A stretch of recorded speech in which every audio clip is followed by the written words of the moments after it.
Welcome to the daily update, where I'll go over the action in the market for Tuesday, July 23rd, and then we'll see how things look for Wednesday, July 24th. Pretty sleepy day. The market was really not committed to anything. It tried to go up there for a while, then it pretty much danced along the unchanged level, and right at the end, we ended up closing slightly negative. When you measure things on a moving average basis, we're still positive in the short, intermediate, and long term, but we're still seeing some contradictions. We're seeing some weakness under the surface, and things could still tip either way. Now, I understand Tesla reported their earnings after the close on Tuesday, and they've not been well received. That's pushing the futures down as I start to record this. We'll see if there's any recovery during the night or if things actually turn more negative. That could eventually lead over into Wednesday's session. So we'll just keep following things. But for right now, the picture is not really giving us any kind of an edge either to the positive or negative side. I do have a thing called the SPXInvesting Program. It's now up and going. If you want to learn more about that, there are links in the description below this video. If you want to contact me, you're more than welcome to do that. I also put out a number of videos each week, with the daily video being the real foundational video. So let's go back and talk about what happened. We had a flat open, really not much happening there. We did get up to R1 at 55.80, and then we declined back down to the unchanged level. Then we tried to climb back and actually got a little bit above R1, but then we drifted back down to the unchanged level again. Then we just chopped sideways. We went along the unchanged level, then a little bit above it, and then we drifted negative going into the close, and we ended up closing at the daily pivot at 55.55. So we were down 0.16% on below average volume. We are still positive across the board, but with some pretty significant warning signs right now. We're going to get another read on inflation earlier or later in the week. On Thursday, we'll get a GDP component. And then on Friday will be the core PCE, the other big inflation report. And then all the different geopolitical things that are happening now. Small caps were up. They actually performed the best in Tuesday's session. There's still a lot of buzz around that, wondering if small caps are really starting to break out, wondering if that's shifting as this rotation is taking place over into a more small cap friendly environment with interest rates going down. On a short-term basis, we still have the ADX that's above 40, but it's starting to turn negative now. So that's really not looking all that positive for the time being. The Stochc RSI, which has been kind of gone lately as the market's been chopping around, it is now extreme negative. It's down into oversold territory, but it can stay there for a while, either extreme positive or negative for extended periods. Intermediate term, the ADX is weakening. We haven't quite switched over to negative yet in the intermediate term. And then longer term, which is boding well for the broader part of the S&P, is the 10-period moving average of the new highs minus the new lows. On a long-term basis, we're still hanging in there pretty good. We're above and actually looking extreme with the 200-period moving average and the rate of change going back 200 periods. No real change yet to the scenario. The market is really anticipating a cut in September. The dollar was up, which probably put some pressure on stocks, but interest rates were down, but not very much. We had been at 4.26% after Monday. After Tuesday, we came down to 4.24%. Those yield curves have been inverted for a couple of years now. We were still about the same as far as sentiment. Really no change there. We are positive right now at 56, and we had been at 56. And our trend for the time being is still looking more positive, with the green line just barely on top, but the ADX is weakening since it's below its moving average. It's well above 20. It's actually above 40. That's what's looking rather extreme right now. And I'm keeping I changed our bias over to mixed, because we were up most of the day only to close down. Not an awful lot of conviction, not a lot of buying, not a lot of selling. And I'm also keeping our momentum over the last number of days at mixed. We only had existing home sales that came out, and I don't have a chart to show that. A little less than expected at 3.89 million. Last time it was at 4.11 million. So no charts there. Here are some charts from Isabel Net. We are dropping down a little bit from the overbought, oversold composite, where we were getting a higher reading. Now we're still extreme, but we're into the 80 territory as we've been coming down. Then looking at overall equity positioning, it's still quite elevated, but below this one level here. So we're not necessarily extreme according to this chart. And large cap growth, 24-year high against small caps. Well, we're getting not quite back to where it was during the dot-com boom and bust, but it's still quite a high reading. Now, this is for July. And so we're starting to see a shift. So this ratio, as we've been seeing on the daily charts, is starting to come down slightly. And then the Russell 2000 reached an all-time low against the NASDAQ in July, coming down to previous low levels that were set just right during the dot-com boom and then ultimate bust. So this is one of the warning signs that we're watching. It's not that small caps doing well isn't a good thing. It's just a lot of times when we switch over to this kind of an environment, that can sometimes mean the end of the party it's not there, but it's approaching. And that's what the perma bears are really latching onto. That's what we'll be watching for on our charts to see if we are seeing this shift over to things looking like we're going into a new phase of the whole stock market cycle. And GDP growth on a year over year and then quarter over quarter, which is adjusted annually, still looking positive here. So that's the forecast anyway for right now. And this is what we're watching to see, because this is part of when we go into a recession, it means negative GDP for 2 consecutive quarters. Financial conditions, the financial conditions are ticking up just a little bit after they had been declining. When this goes down, that tends to be better for the stock market. When it goes up, that tends to be more negative. Not really seeing much of a shift, but some of this downward pressure can be explained by the financial conditioning the financial conditions getting a bit tighter right now.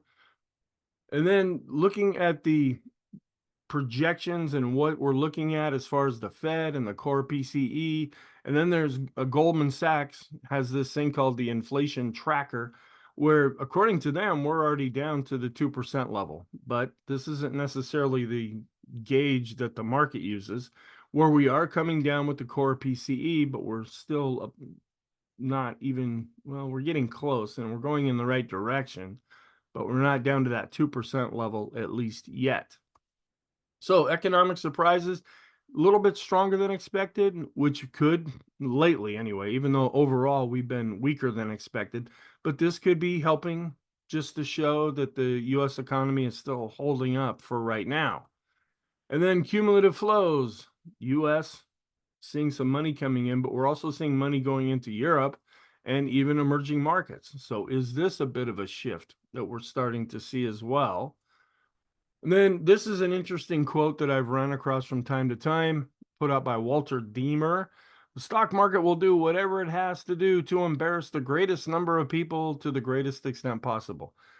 And that's like the other 99% of folks who invest in the market. That's why it may not seem complicated to be in the stock market, but it doesn't necessarily make it easy. And that's why we watch a lot of different things, because we're not using our emotions. We're trying to use logic here to determine whether we're going to go long, whether we're going to go short, whether we're going to get in, whether we're going to get out.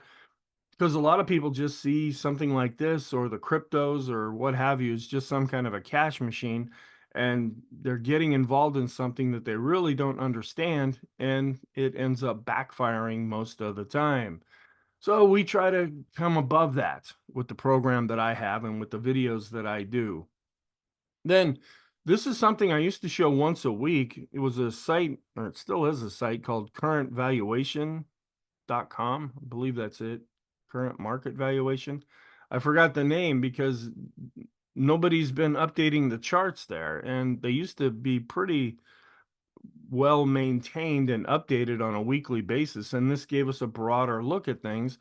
Well, I had to stop doing that. In fact, I went and checked to see if this particular indicator was there, and it hasn't been updated in a long time. So, but this is the Wilshire 5000, which are stocks to GDP ratio.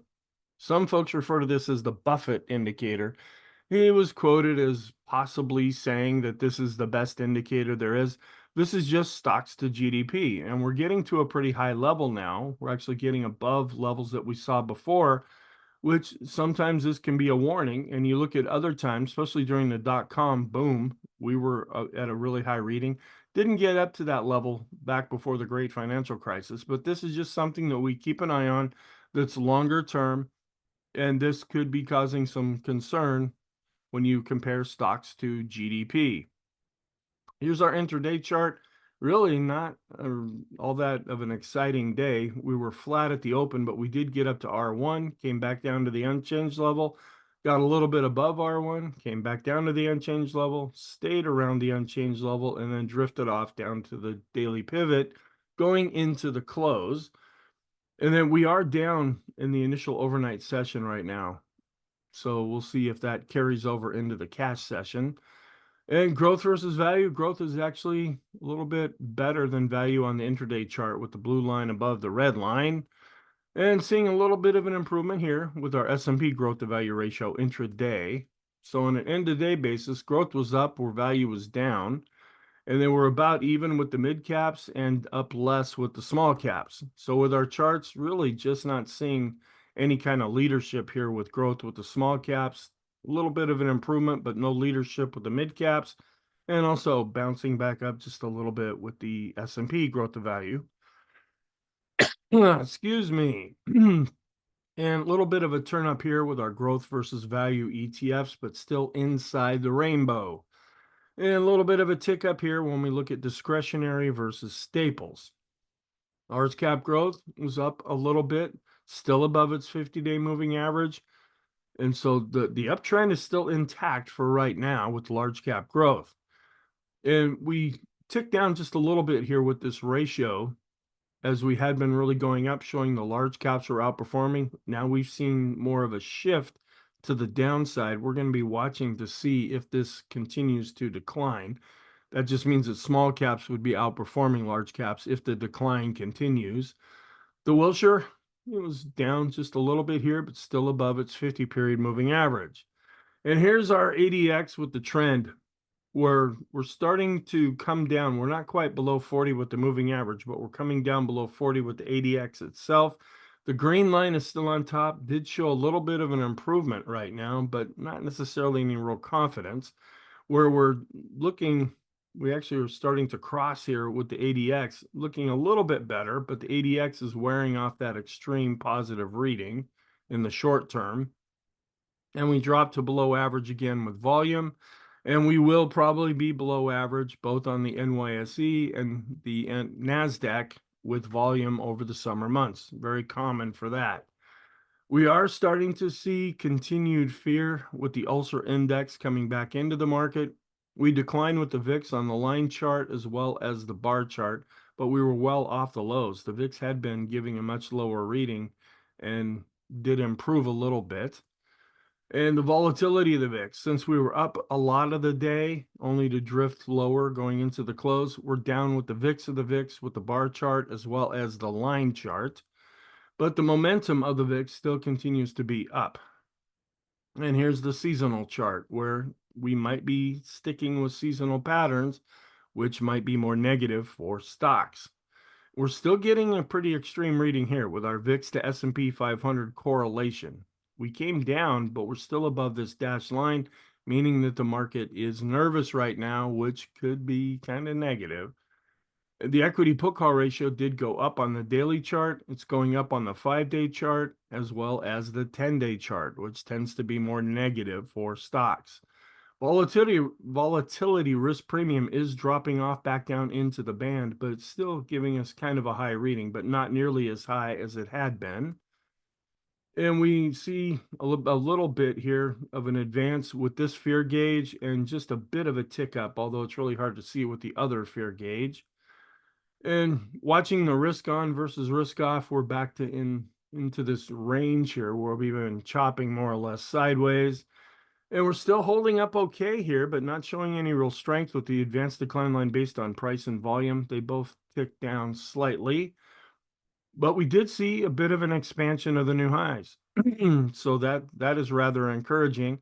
So our 5 period is going up and the 10 period is starting to go back up. So this internal measure is looking better. And the advanced decline ratio still continues to be positive with both lines above zero. And here we're kind of seeing a mixed signal where it looks like we're below the moving average with the accumulation distribution, but the boom indicator, which is not necessarily an exact measurement of where we're at here. I have to kind of do it through a pseudo method here. This is showing that we're positive, where if we look at the chart, we're still slightly negative. And the Chaikin money flow is looking a little bit more positive, but not really enough to turn the moving average back up, at least yet. Where the Chaikin oscillator actually ticked down a little bit and is below zero. So even our smart money indicators are giving us some contradictions right now. We ticked down a little bit with the cumulative NYSE advanced decline line, where here we ticked up just a little bit. This is actually looking stronger right now. And the other NYSE advanced decline line is also ticking up and still above its moving average. When we look at common stock on the NYSE based on price, we did go up where we went up less, but we still went up based on volume, and ticked up a little bit with the S&P cumulative advanced decline line based on price, and ticked, and it's kind of hard to tell. It's pretty much unchanged there to possibly even lower based on volume. And comparing the NYSE with the S&P 500 here, we're actually seeing the red line going above the S&P. Now they are on different scales, but typically when we see the red line above the bar chart here, which is the S&P 500, that means the broader market is holding up better, and that's pretty much what we're seeing right now. So the advanced decline line studies saw a little bit of an improvement with the NYSE common stock. We declined slightly with the S&P. The mid caps and the small caps did see an improvement there. And we're still below average with volume here. Not really anything happening that we're seeing here on this daily chart. And Stochh RSI is extreme negative. And we're still below both lines with the 20-period double and triple exponential moving average study. Even though we were showing a little bit of improvement, we're still underneath these lines, so they continue to decline, and that puts some pressure and jeopardy into the short-term trend. And we went down with the 20, 50, and 200 period moving average study on the S&P. But when we look at our regular moving averages, we're still above both the 20 simple and exponential moving averages. And we're getting a little bit above the midpoint here with the standard deviations chart. The balance of power is declining, but still above zero. We're still looking more negative here with the go, no go with the lighter blue bars. And we're just about at the midpoint with the highest high, lowest low value chart. The TTM squeeze continues to trail off and is looking more negative. And looking at our 50-period double and triple exponential moving average study, we're still below both lines. They're starting to flatten out. We're going to need to get back above this to turn more positive. If we continue to decline, eventually these lines will roll over and start to go down. And we're still above the 50-period moving averages, though. We're watching that if we break lower to see if this level will end up providing support. The ease of movement is still above zero, but not looking all that strong currently. And the Erin indicator continues to trail off after giving an extreme positive reading. We're still positive with the S&P McClellan oscillator. Even though we declined, we're above zero. So we look at, and this is where we're seeing another contradiction. The summation index based on price is going up, but the summation index based on volume is going down. And we're positive with the NYSE McClellan oscillator. We're above zero and actually advanced. So we're going up with the summation index based on price and volume for the NYSE. Swenlin trading oscillator, though, is now starting to turn negative. We've dropped below zero based on price and volume. And we're turning more negative on a momentum basis here with the PMO declining, but we're still going up when you break it out based on price. It's starting to roll over, but positive based on volume. And we're declining with the PMOs that are rising. We're pretty much flat to slightly declining with the buy signals and flat to declining with the PMOs above zero. And we have switched from being neutral over to negative now with the Elder's Impulse system for the S&P. And the parabolic SAR is negative. The slope oscillator declining. This is our shortest term oscillator. And the MACD is also declining. So all of our oscillators in the short, intermediate, and long term are now negative. But we're still positive when we look at it on a moving average basis. We're still just barely, but we're above the 20-period moving averages. And the bullish percent index is holding up for right now anyway. Not seeing any real strength here, but not seeing weakness at the same time. And this is still looking better, the NYSE bullish percent index. So the broader market is actually showing more strength right now. But the NASDAQ 100 bullish percent index is below 50 and declining. That's negative. The money flow is still positive. The ultimate oscillator is still negative. The vortex, the green line's going up slightly, so it's a little bit better there. And the RSI, based on 14 periods, is still above 50. And we're also just barely above 50 with the RSI based on 9 periods. Standard deviation just slightly above the moving average here as prices have been slowing down as of late. And we're positive with on-balance volume, even though it declined. And we're looking still okay. We declined here with the 20-period moving average study of those stocks in the S&P, but we're well above 50. And we're coming back down just a little bit below 70 here with this study that we've been looking at to see if we're going to see any more follow through. And we declined a little bit with those stocks above their 50-period moving average, but it's still positive. And we declined with the 100-period moving average study and the 200-period moving average study. And the Copic curve, which is another momentum oscillator, continues to be negative. The Sean trend meter actually came up, but is not extreme, at least yet. And we're hanging out in pretty good territory here with the 5-period moving average of the highs minus the lows across the broad market. It's declined, but it's still positive. And we're still looking good longer term. We are above this R2 level and have been above it now going into the 5th week. And we're right back inside the little mini rainbow when we look at the 20-period simple moving average of the open, high, low, and close. And we're still above this 50% extension level. I'm used to saying retracement level with the fib extensions when we look at the S&P 500. And we're seeing a mixed picture here. The Heiken Ashi looking a little more positive. It's probably hard to see, but there's a slight open candle there. And we're positive here with the Kegi chart, but we're negative with the Renko chart, and we're negative with the 3-line break chart. So again, roll of the dice right now. Long term, we are declining with the 150 and 200, but we're still extreme with the 200-period moving average study. But on a momentum basis, the 10-day average of the S&P highs minus the lows, we are above this green line, and that is showing longer term, more solid momentum. The rate of change going back 200 periods, we're still above this blue line here. That's a little extreme. And we've switched to short-term negative for the NASDAQ 100, where all the other time frames are positive. And we're seeing more short-term negativity with bonds based on price, commodities, and the dollar. We're turning more negative with commodities in the intermediate term as well as the dollar. We're still negative with the price of bonds long term. And no change that I can see here, but they probably should change the PMO signal since we're dropping negative now. And we saw a couple of negative things with the NASDAQ early on, but then the NASDAQ was showing a little bit better improvement as the day went on. And we had two sectors that were up, materials and financials. All the other sectors ended up being down, with energy and utilities being down the most.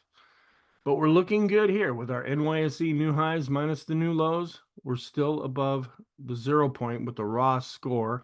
And the moving average, which is really hard to see, is starting to go back up. So that's positive as well in the broad market. And the equal weight, as well as the regular S&P 500, are pretty much matching each other for performance right now. So we saw a little bit of a tick up here as mega caps had a slight edge in Tuesday's session. And the Dow after setting an all-time high, has retraced and is coming back down to this R2 level, but so far that's still holding. And the diamonds still remain neutral for the Elder's Impulse system. The NASDAQ was little changed as well, but holding up for the time being, as is the NASDAQ 100. Not showing an awful lot of strength, but not really breaking down, at least yet. Where the Qs for the Elder's Impulse system have remained at neutral now, but the momentum for the NASDAQ 100 has now switched over to negative and has been negative for a few days. No real changes here with the fib extension charts. We're kind of in between both of these levels now. And we're underneath the 20, but above the 50-period moving average with the Qs. Small caps, this has been what has been the rage lately. They were up 0.72%, but still haven't broken out above these previous highs, but still remain neutral with the Elder's Impulse system when looking at the small caps. When we look at the Russell 2000 small caps, going back above 70 with the RSI, we're well above the 50-period moving average, and the momentum still continues to be positive. The mid caps coming back up to this R2 level and hitting some overhead resistance, but above its 50-day moving average. And the mid caps still remain neutral, though, when looking at the Elder's Impulse system. And we were down slightly here with the total US stock ETF after setting an all-time high last week. Apple was up almost 0.5%, still looking pretty good there. Tesla, we'll see what happens. It was down 2% on Tuesday, and the last I looked, it changes all the time. It was down about another 4%. But we are possibly, even with the decline here, we could be seeing a golden cross with this trend. NVIDIA was down a little over 0.75%, but still above its 50-day moving average. Microsoft was up almost 0.5%. Meta was up 0.25%. Amazon was up 2% and trying to get back above its 50-day moving average. Google was virtually unchanged, but still above its 50-day moving average. And Netflix was down almost 0.75% and dropping below its 50-day moving average. The FANG index was up just a little bit after it had been declining here. We'll see if that continues. And the staples to tech ratio is still starting to bounce back up a little bit. It did decline slightly in Tuesday's session. We want this to continue to decline to be more positive on tech, meaning that it's outperforming. The dollar is still in an uptrend here on the daily chart, and it was up in Tuesday's session. And we're still seeing not a real strong correlation between the S&P 500 and the world index. Longer term, it still is continuing to trail off in their relationship. We were down just slightly here with the 10-year yield, and we were up just slightly with the 10-year based on price.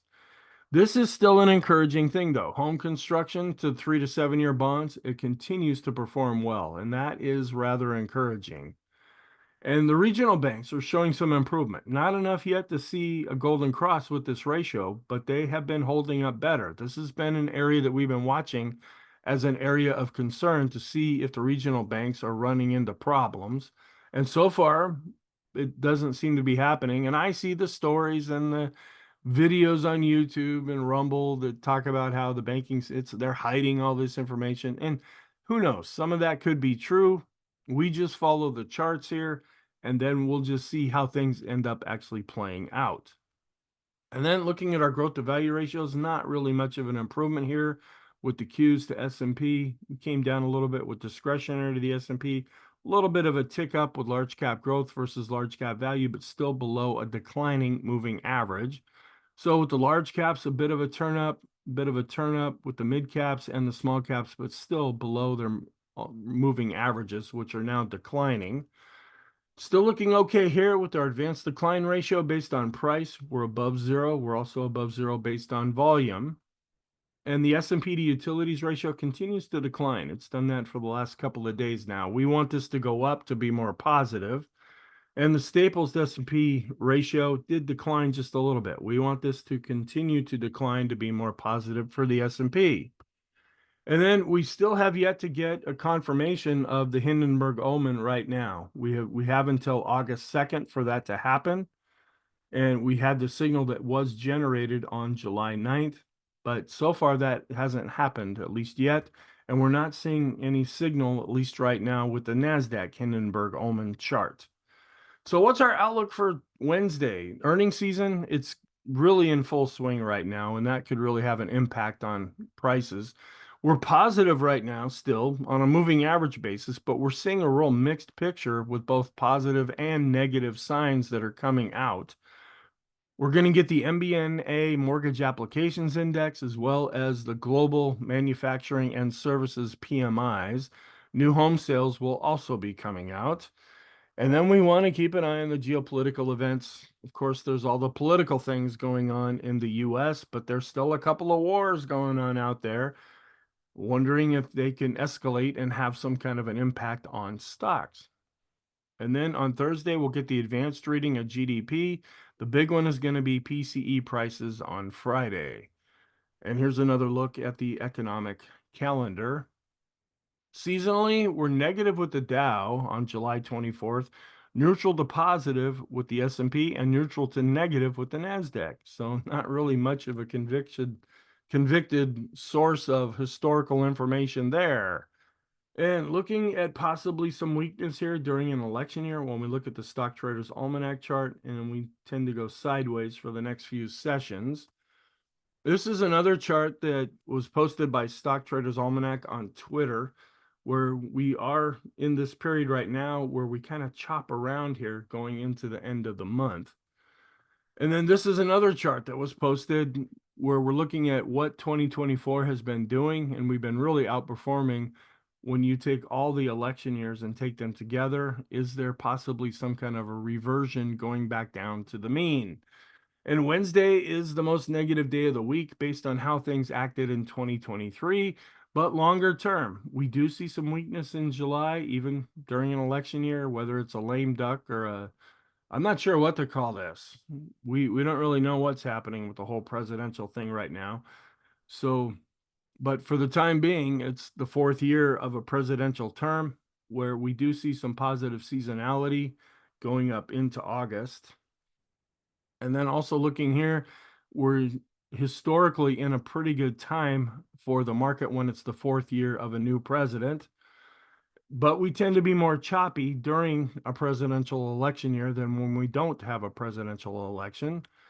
And we're beyond the early part of July, which tends to perform really well. We're still positive for the second half, but it really slows down quite a bit. So what are our warning signs? We're still keeping an eye on these defensive sectors as we're seeing more rotation happening in the market, specifically going more into small caps. The growth to value and discretionary to staples ratios, they're just not leading right now, which usually is a source of really good support for stocks to go higher. Both the 5 and 10 period equity put call ratios are going up. Accumulation distribution, it depends on which part of the chart you look at. When you look at the actual indicator and the moving average, we've dropped below the moving average, and we still remain below that average. We take an oscillator. So two of our smart money indicators are negative. The parabolic SAR, another primary indicator, is negative. The Swenlin trading oscillator was positive, but showing weakness. Now it's starting to turn negative. It's in yellow because to me, it's on the border between a primary and a secondary indicator. Our oscillators are now negative on a momentum basis there. The ultimate oscillator and the Koppik curve are negative, as well as the momentum for the NASDAQ 100 and the bullish percent index. So on the positive side, though, the chicken money flow, now we're not really turning back up yet with that moving average, but we are above zero. So this is one of our smart money indicators that is looking a little better. And the S&P as well as NYSE McClellan oscillators and the summation indexes, they are positive. But when we break it out and we look at the summation index for the S&P, we're going up based on price, but we're going down based on volume. And the S&P is still above its 20-period moving averages. The bullish percent index, this is one of the more encouraging signs, is still above 50 and holding up for right now. The advanced decline lines are also looking a little bit better and are holding up. The money flow, the vortex, and the bullish percent index for the NYSE, those are all positive signs right now, as well as the financial sector. But I haven't been showing that chart lately because kind of done with the bank's reporting for the time being. So our conclusion, we're positive, but we're getting these mixed signals, both on the positive side with the broader market holding up and the bullish percent index, but then on the negative side where we're seeing price going up with the summation index and price going down based on volume. In the short term, we're positive because we're back above still and remain above the 20-period moving averages. In the intermediate term, we are still positive there, but this is where we're seeing a lot of the mixed signals, but we're still positive in the long term, at least for the time being. So thank you. I hope you found this helpful. I hope you have a really good day, and I will talk to you in the next video.